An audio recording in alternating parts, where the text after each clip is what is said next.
Hola, soy Silvia Cruz La Peña. Antes de que empiece el episodio de hoy, quiero recordaros que los fines de semana, en colaboración con Podimo, también tenéis episodios de Hoy en el País.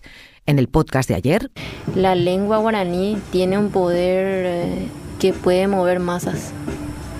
Y el hecho de poder expresar el mensaje concreto de esas palabras es, como dice él, es un deber nuestro. Ahora sí, os dejo con el episodio de hoy. Han pasado 10 meses desde que entró en vigor la Ley de Vivienda, una norma que por primera vez la reconoció como un derecho, pero los alquileres siguen desbocados. El 13 de marzo entrará en vigor un índice con el que el gobierno pretende abaratarlos, aunque de momento solo se aplicará en Cataluña, donde ya hubo una experiencia anterior. En el resto de comunidades, al buscar piso, los precios son mucho más altos en el mercado de lo que muestra el sistema de referencia oficial. Soy Ana Fuentes. Hoy en El País, alquileres disparados, alquileres regulados. ¿Les sirve a los inquilinos el nuevo indicador de precios?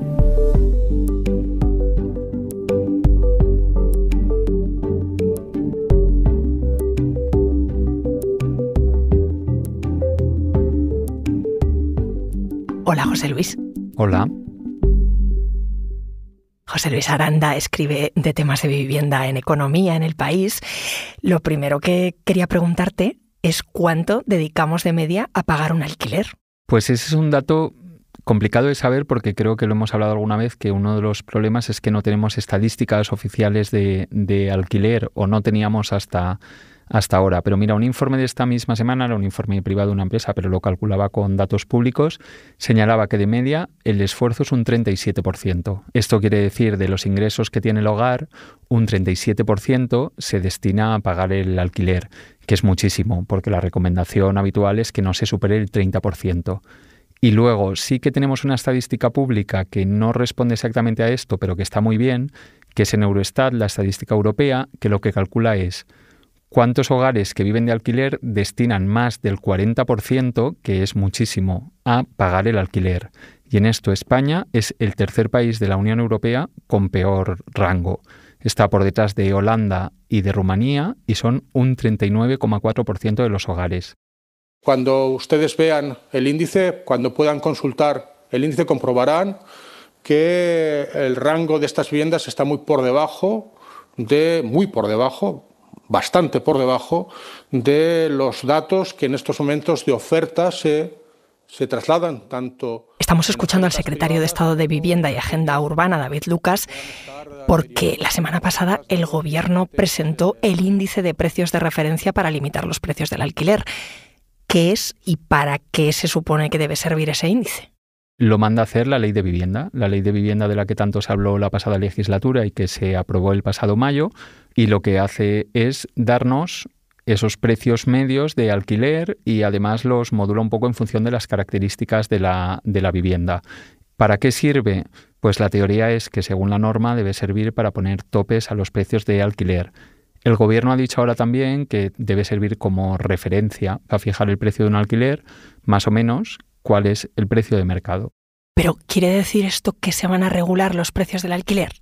Pues mira, aquí sí que te tengo que dar una respuesta de esta que a los periodistas no nos gusta nada, que es sí y no. Vaya. Es como no decir nada. No, fuera de broma, sí, la ley los regula, pero los regula en algunas circunstancias y además depende de cada comunidad autónoma, con lo cual en la inmensa mayoría de España no se van a regular.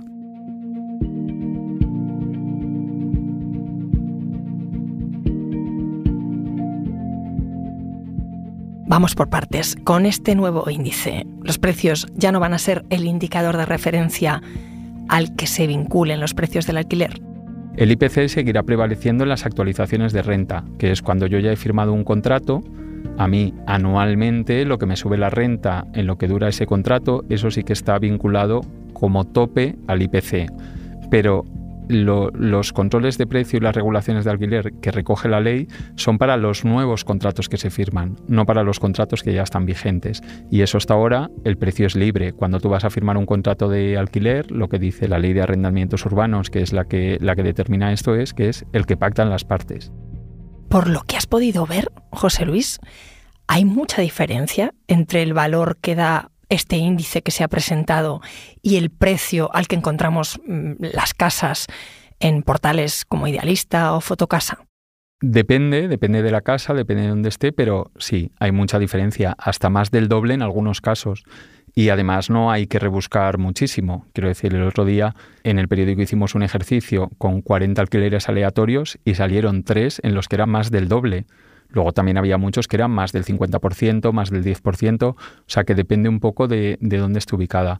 Porque este indicador, en teoría, son precios de mercado, pero son precios de mercado, digamos, un poco más antiguos, porque la idea precisamente es que ayude a bajar los alquileres. No es lo que ofrecen los portales, que es precio de oferta, es decir, lo que en un momento dado el casero quiere pedir por ese inmueble. Y además, particularmente en las llamadas áreas tensionadas o zonas tensionadas, donde, como el propio nombre indica, pues hay muchas más dificultades en esa negociación, porque normalmente el inquilino está más expuesto a lo que le pida el casero. Por tanto, esa diferencia en esas áreas tendería a ser mayor. Pero explícame qué son zonas tensionadas, de qué depende que una zona sea tensionada o no. Es un concepto que aparece en la ley de vivienda. Que el precio de la vivienda en esa zona haga el precio medio que para pagar una vivienda tengas que destinar más del 30% de los ingresos medios de la misma zona, o el segundo requisito es que en los últimos 5 años los precios hayan subido más de 3 puntos por encima del IPC, es decir, 3 puntos por encima de la inflación. ¿Esto quién lo puede declarar? La ley es clara en esto, las comunidades autónomas. Y por eso te decía antes esto de que se van a regular, pero de aquella manera, porque en las 11 comunidades autónomas donde gobierna el PP, que es contrario a esta regulación, ya sabemos que de momento no se va a aplicar por mucho que suban los precios. O sea que es un tema que está muy vinculado a la voluntad política. ¿Qué zonas van a ser declaradas o ya han sido declaradas tensionadas en España? Absolutamente vinculado a la voluntad política, y de momento lo único que sabemos es que Cataluña tiene esa voluntad. Ya lo expresó, ya lo dijeron el pasado verano y ya han configurado una zona tensionada que comprende 140 municipios de toda Cataluña, repartidos por todas las provincias, aunque muy concentrados obviamente en la provincia de Barcelona y particularmente pues lo que es Barcelona ciudad y el área metropolitana pues como gran foco de tensión y de precios al alza. Entonces, José Luis, estamos hablando de un índice que tiene una vocación, pero que va a tener un impacto muy limitado, ¿no? Sí, como limitar rentas, sí, va a tener un impacto limitado porque se va a restringir a esos 140 municipios de Cataluña, poco más, aunque el gobierno dice que hay comunidades como Navarra o como Asturias que se lo están pensando, pero a priori tampoco forman parte de las áreas o de las ciudades que todos tenemos en mente como zonas de mucha tensión de precios, y porque además hay más limitaciones, ¿no? Cuéntame, ¿cuáles hay? Pues, por ejemplo, esto solo se aplica a los grandes tenedores de vivienda y también se aplica a los pisos que entran nuevos en alquiler y que no han estado alquilados en los últimos 5 años.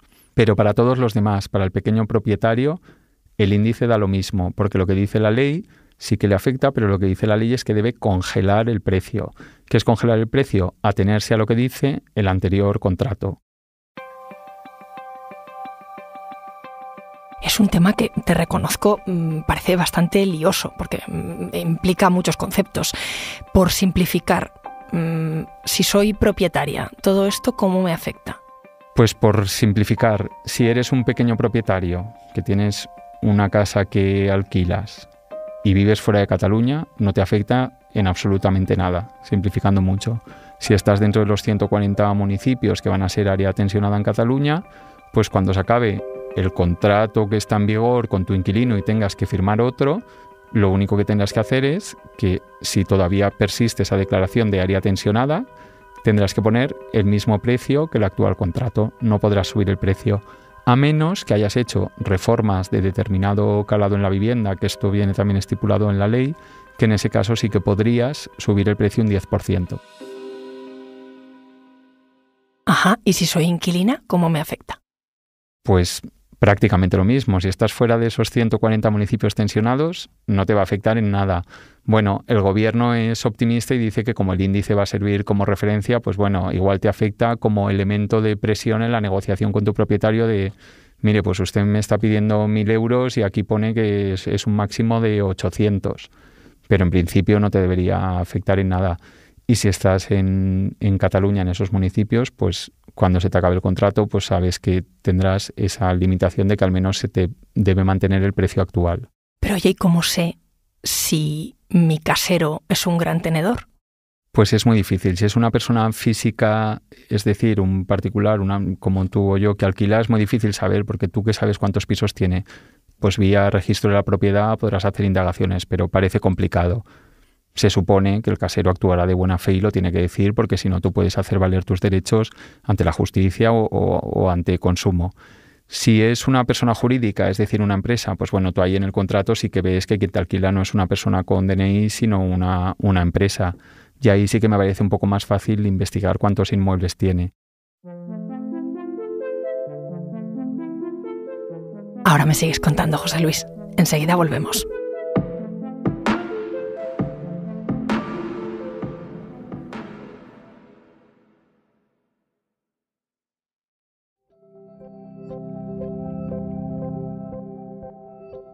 Estábamos charlando sobre el nuevo índice de precios de referencia para limitar los precios del alquiler, que más que un índice, me decías, establece un rango, ¿no? ¿De qué depende que se aplique el precio más alto o el más bajo en esta herramienta? Es una de las grandes dudas. Depende de la negociación entre el casero y el inquilino, y esto es lo que ha generado también un poco de controversia política, ¿no? Porque la Generalitat de Cataluña, que al final es quien va a aplicar esto, prefería un precio único porque dice que al final el casero va a tender a aplicar el rango más alto, pero bueno, también es verdad que, como hablábamos antes, tanto el rango bajo como el alto suelen estar por debajo de lo que son actualmente los precios de oferta que hay en los portales. Para entender bien cómo se elabora el índice, de dónde salen los datos, hablé con nuestro compañero de la sección de datos, Kiko Llaneras, que me explicó exactamente cuál ha sido la metodología.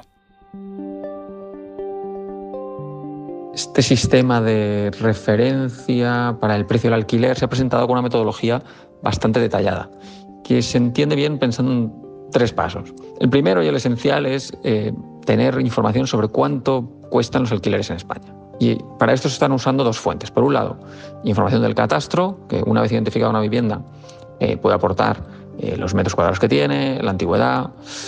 Y del otro lado, lo que es la fuente esencial de este trabajo, que es la información de Hacienda. La información de aquellas personas que tienen un piso en propiedad y que han puesto en alquiler y que el dinero que reciben por alquilar sus pisos lo declaran en su declaración de renta, ¿no? Con esa información es posible, pues, identificar pisos que están en alquiler, saber cuánta renta está recibiendo su propietario por ellos, a qué precios se han hecho esos alquileres.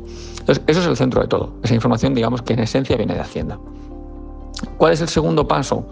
El segundo paso es decir, bueno,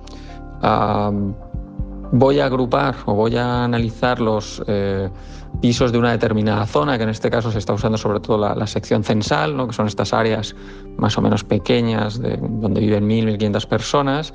Entonces, bueno, mirando todos los pisos que se alquilan en esa zona, pues tú puedes estimar pues cuál es más o menos una horquilla, y por eso vamos a esta segunda parte, tener como un límite inferior y un límite superior de en qué banda están los alquileres. ¿Cuál es el tercer paso, el tercer y último paso?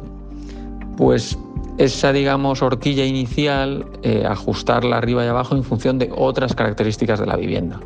Que ahí el ministerio ha incluido cosas como pues, si tiene porteros, si está en buen estado o está en mal estado, si tienen zonas comunes, si hay piscina en el edificio. Bueno, son diferentes características, quizás la que tiene más peso es el estado de la vivienda. Ha habido bastante conversación sobre por qué la herramienta ofrece una horquilla, ¿no? Porque cuando introduces los datos de un piso, de una vivienda, ese precio orientativo del alquiler pues te dan un margen bastante amplio entre una cifra inferior y una cifra superior. Pues es un ejercicio de aproximación. A la hora de juzgar las virtudes y los defectos del sistema, bueno, vamos a usar la información de Hacienda sobre un montón de alquileres reales para tener un mapa fantástico de cómo son los alquileres en España. Yo creo que ese trabajo es bueno, es útil y mi juicio es nítidamente positivo. Voy a hablar con nuestra compañera de la redacción del País en Barcelona, Clara Blanchar, porque allí ya funcionó este método entre 2020 y 2022. Había un sistema que ponía un tope a los alquileres. Hola, Clara. Hola. Cuéntame, ¿qué diferencia hay entre ese sistema que teníais en Cataluña desde 2020 a 2022 y el que ahora plantea el Gobierno central? Mira, aquello fue un decreto de medidas urgentes para contener las rentas del alquiler. Y una de las diferencias es que en ese momento solo se declararon 60 poblaciones como mercado tenso. Eran las 60 de más de 20.000 habitantes. Ahora se plantean 140. Y además, entonces no había distinción entre el tamaño del tenedor, del casero. Era igual si tenía una vivienda o 1.000. O sea que la regulación de ahora es menos exigente entonces que la que hubo en Cataluña. Es un poquito más flexible, porque entonces hubo rebajas incluso de precio, ¿sabes? Y ahora es más difícil que se produzcan. Oye, cuando uno mira un piso en Barcelona, por ejemplo, por poner una ciudad grande, con el índice de alquileres del Gobierno y con el autonómico, ¿hay mucha diferencia entre los precios que salen? Pues mira, esto es muy curioso porque el Gobierno catalán ha estado las últimas semanas calentando una polémica, insinuando, sin enseñar nunca nada, que podía ser que con el índice español los precios no bajaran o incluso subieran. Claro, entonces cuando el otro día lo publicaron, lo primero que hicimos fue irnos a comparar. Yo me pasé una tarde rascándome las pestañas y la verdad es que el índice español, el índice del Ministerio, es igual o un poquito inferior al índice catalán. De todas maneras, el índice catalán daba una cifra por metro cuadrado de cada vivienda y el índice del Ministerio te ofrece un abanico. Pero realmente la situación es comparable hoy y en 2020-2022. El tema es que el mercado está calentado y entonces también lo estaba, pero es que la regulación catalana estuvo vigente coincidiendo con la pandemia. La pandemia empieza en marzo del 20 y la regulación se aprueba en septiembre del 20. Entonces, siempre los que nos hemos dedicado a analizar esta ley, siempre, y hablando con expertos, con administración, con la academia, la conclusión que sacamos siempre es que nunca vamos a poder saber exactamente cuál fue el impacto de la contención de rentas en un momento en que estábamos todos encerrados, había moratorias de renovación de alquiler, había topes, no había turistas, con lo cual hubo pisos turísticos que se pasaron al mercado residencial, no había estudiantes, no estaban todos los expats directivos que están en la franja alta. Es decir, fue un momento de tal distorsión que aunque sí que hay estudios oficiales que apuntan a un descenso de los precios, nunca sabremos cuánto es atribuible a la situación de crisis y de pandemia y cuánto a la contención de rentas. Me ha llamado la atención un dato. Según el Centro de Estudios de Opinión, 8 de cada 10 catalanes, independientemente de lo que voten, creen que deberían regularse los alquileres por ley. ¿Por qué decayó entonces la normativa autonómica? La normativa autonómica decayó porque la tumbó el Tribunal Constitucional. Y aquí es curiosa una cosa, todo el mundo se acuerda de que hubo 60 diputados que recurrieron del PP, pero es que luego hubo un segundo recurso que lo puso el propio gobierno español. En ambos casos lo que decían era que Cataluña no tenía competencias para intervenir en el mercado y le acabaron dando la razón. Pero fueron esos dos recursos, del PP y del gobierno de Sánchez, con entonces de ministro de Agenda Urbana, que es la cartera de Vivienda, y era Ábalos en ese momento.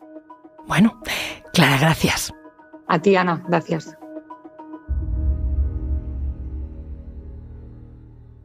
Y ahora sí vuelvo contigo, José Luis, para preguntarte quizá lo más importante, ¿cuándo entra en vigor esta regulación y quién va a vigilar que se aplique? Si se cumple el calendario, va a entrar en vigor el 13 de marzo.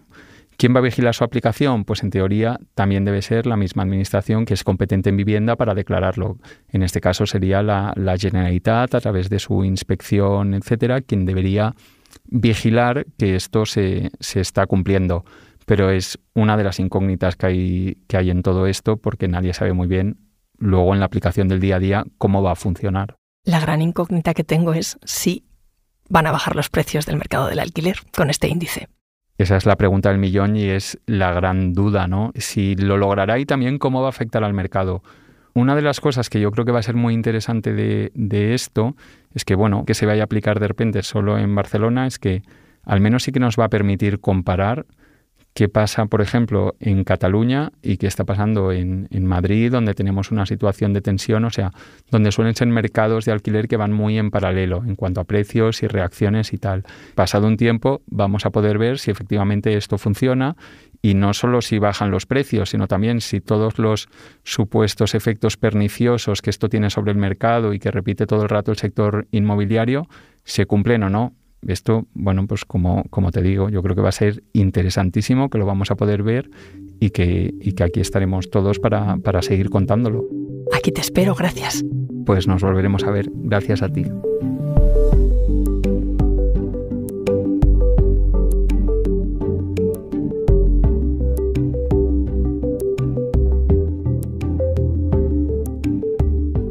Este episodio lo han realizado Dani Sousa y José Juan Morales. La grabación en estudio es de Camilo Iriarte. El diseño de sonido es de Nicolás Chabertidis. La edición es de Ana Rivera y la dirección de Silvia Cruz La Peña. Yo soy Ana Fuentes y esto ha sido Hoy en el País. Mañana volvemos con más historias. Gracias por escuchar.